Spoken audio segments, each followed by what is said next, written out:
शीतल जी, बड़ा इंटरेस्टिंग है ये भी जी। बहुत सारे इस देश में ऐसे नेता हैं जो कि प्रधानमंत्री या मुख्यमंत्री बनने की इच्छा पाले रहे। उनमें लाल कृष्ण आडवाणी का नाम जोड़ लीजिए, हमेशा नंबर 2 रह गए, प्रधानमंत्री के उम्मीदवार भी बने, 2009 में हार गए, नहीं बन पाए। उसके बाद नीतीश कुमार भी प्रधानमंत्री बनने की रेस में थे। उससे पहले आप जाइएगा 80 में 90 में बहुत सारे ऐसे नेता जो कभी पीएम नहीं बन पाए।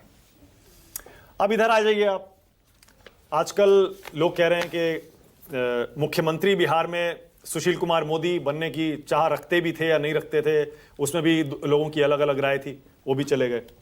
सम्राट चौधरी का नाम जोड़ने लगे लोग, चिराग पासवान का भी नाम जोड़ने लगे कि शायद हो सकता है इनका नंबर अब आ जाए, नीतीश कुमार का स्वास्थ्य ठीक नहीं है।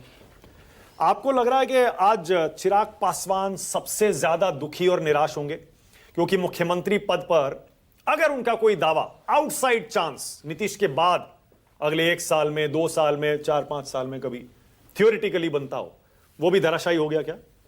11 सीट जीत रहे हैं देखिए 29 में से। देखिए नहीं, इलेक्शन कमीशन के आंकड़ों में 29 में 21 सीटों पे आ गए। 21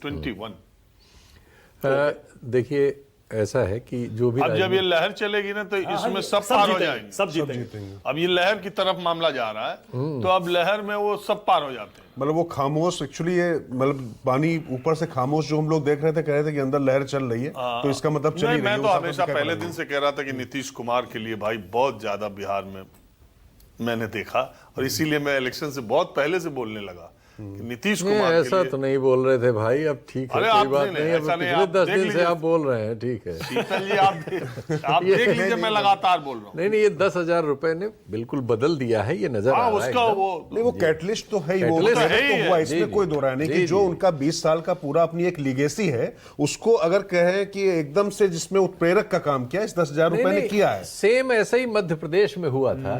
सभी लोग कह रहे थे, इवन मध्य प्रदेश में तो आपसे हमारी फोन पे बात हो रही थी और आपको नहीं लग रहा था कि मैं तो अभी भी कहता हूं कि मध्य प्रदेश में मुझे लग रहा था कि कांग्रेस की सरकार आएगी, लेकिन ऐसा दिख रहा था। अब जब ये चर्चा हो ही रही है सर, तो इसमें ये भी जोड़ लीजिए शीतल जी, महाराष्ट्र में लोकसभा चुनाव 2024 का नतीजा याद करिए जी, एक तरफा हो गया था इंडिया गठबंधन के पक्ष में जी, और उसके 6-8 महीने बाद विधानसभा का चुनाव आता है। जी, जी, और वो लाड़की बहना ऐसा अपना जादू बिखेरती है कि वहां पूरा पलट जाता है। लाड़की बहना वहां और हरियाणा में भी सब जगह ही हम देख रहे हैं, तो वो मैटर कर रहा है। सर दोनों में मुझे लगता है कि पैरेलल खींचना ठीक नहीं है। आप नीतीश कुमार की ये 10,000 वाली स्कीम, एक तो ये वन टाइम स्कीम है, आपको अगर आपने अच्छा किया तो और कंफ्यूजन है कि 10,000 वापस भी देना पड़ सकता है, नहीं सरकार नहीं, अभी बहुत कंफ्यूजन है। वो बहुत हाँ कंफ्यूजन है, लेकिन सरकार ने क्लैरिटी दे दी है और ये वन टाइम है, अगर आपने अच्छा किया तो वो 2 लाख तक जा सकता है। और मैं पहले दिन से कह रहा हूं कि 10,000 टॉपअप है नीतीश कुमार का, इतने दिन का जो इन्वेस्टमेंट है महिलाओं में, लड़कियों में,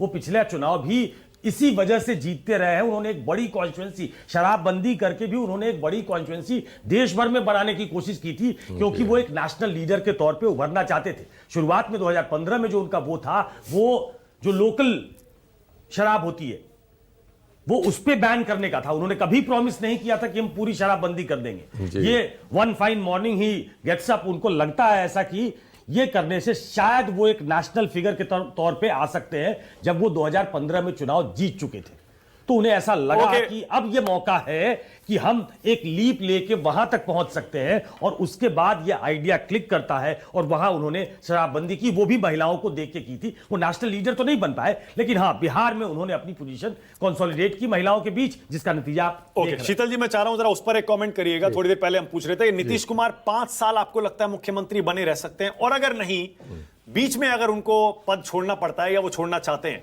आपके हिसाब से कौन है नीतीश कुमार के बाद जो मुख्यमंत्री की रेस में शामिल हो सकता है? क्या चिराग पासवान है या बीजेपी कोई अपना नेता लाएगी? भाई जाहिर सी बात है कि बीजेपी वहाँ बिल्कुल बहुत ताकतवर पार्टी है, सांगठनिक रूप से बहुत बड़ी है, उसका सब जगह इस चुनाव में उसके रोल को हम इनकी जीत के आगे हम उसकी बात कम कर रहे हैं।